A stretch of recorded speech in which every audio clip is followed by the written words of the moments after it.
નમસ્કાર મિત્રો, આપ જોઈ રહ્યા છો આપણી વાડી છે. જો આ રીતનો રસ્તો અને રોપ અને આ ઝટકા મશીનથી ફેન્સિંગ કરેલું છે. આ રીતનું છે મિત્રો, તમે જોઈ શકો. આગળ વિડીયોમાં બન્યા રહેજો. નમસ્કાર મિત્રો, જય જવાન જય કિસાન. તો આપ જોઈ રહ્યા છો આ વાડી અમારી નીચા કોટડા ગામમાં આવેલી છે. ત્યાં આપણે રોપ છે અને થોડાક ખાવા પૂરતી સક્કરિયા છે અને લસણ છે. લસણમાં કોથમરી બી નાખેલી છે. આ મોટી મોટી દેખાય અને કોથમરી છે મિત્રો.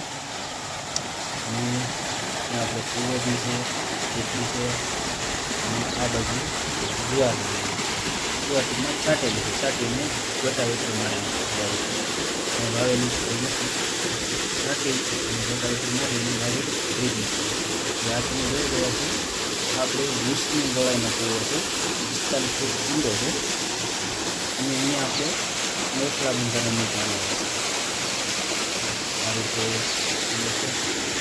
રીતે સુધી ડોલાથી બાંધેલું છે. આ બંધારણનું પાણી કૂવામાં આવે છે. હાલ 15 ફૂટ જેટલું પાણી છોડેલું છે અને પાણીથી આપણે બીજી વાડીએ પાણી શકાય કૂવામાં. બંધારણનું પાણી ડાયરેક્ટ આવવાથી થોડુંક જમીનને અનુકૂળ ઓછો આવે એટલે મિક્સ કરીને આપણે. તો મિત્રો આગળ વિડીયોમાં બની રહેજો. આપણે આ રીતની અહીંયા ઝૂંપડી છે, જોઈ શકો આ રીતની. તો હવે આપણે પતરા નાખેલી ઝૂંપડી બનાવેલી છે અને આ બાજુ આપણી જુવાર છે અને અહીંયા કેળ છે. આ રીતની લૂમ આવેલી છે. આ આપણી જુવાર છે, જોઈ શકો. પોપટ આવી ગઈ છે, થોડાક સમય પછી લોથા આવશે. આ બાજુ શાકના ઝાડવા છે અને અહીંયા મેળો છે. અહીંયા જંગલ, એકદમ જંગલની કાંઠે આપણી વાડી છે એટલે મેળો ઊંચો બનાવેલો છે. આ રીતનો મેળો છે અને શેઢે આપણે કેળ સોંપેલી છે અને શાકના ઝાડવા સોંપેલા છે. અહીંયા થોડુંક બકાલું છે ખાવા માટે. આ રીતની આપણી વાડી છે નીચા કોટડા ગામમાં, તમે જોઈ શકો. તો મિત્રો સપોર્ટ આપતા રહેજો. મારો વિડીયો કેવો લાગે કોમેન્ટમાં જણાવજો અને કેવા વિડીયો આપને ગમે એ પણ કોમેન્ટમાં જણાવજો. સપોર્ટ આપતા રહેજો એક ખેડૂતને. તો આ રીતની આપણી જુવાર છે, જોઈ શકો તમે.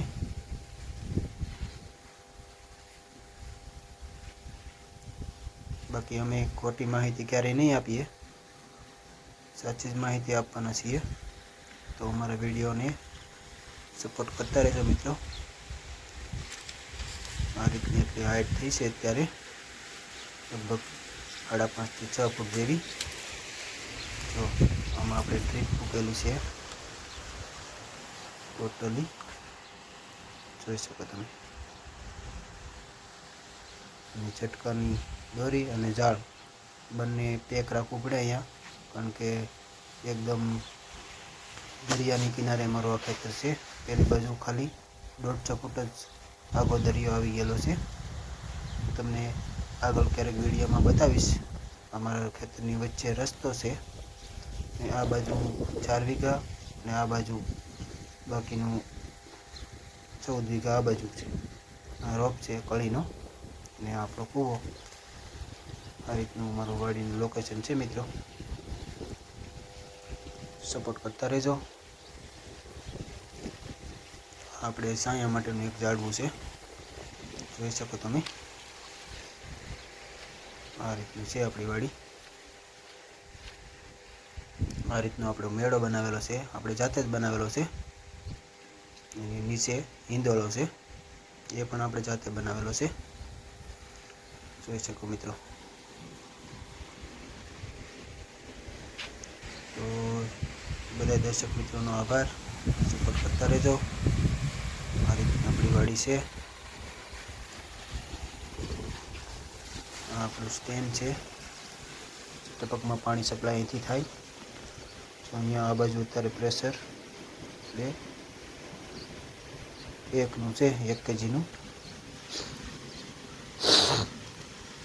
અને આ છે એ આપણે સાસ પાઈ રહ્યા છીએ. આમાં જુવારમાં સાસ પાવાથી મૂળનો અને ફૂગનો રોગ ઘટી જાય અને મૂળ એકદમ વધારે ફૂટે.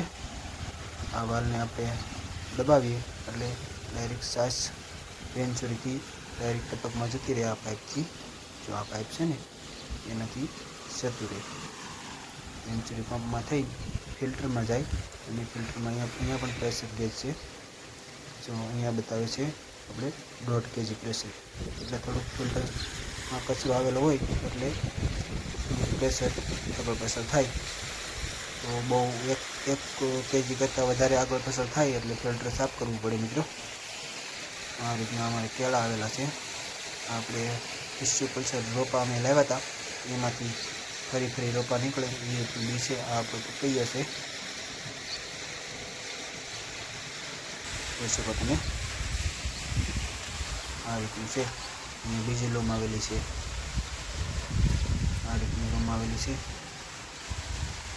મિત્રો સપોર્ટ કરજો.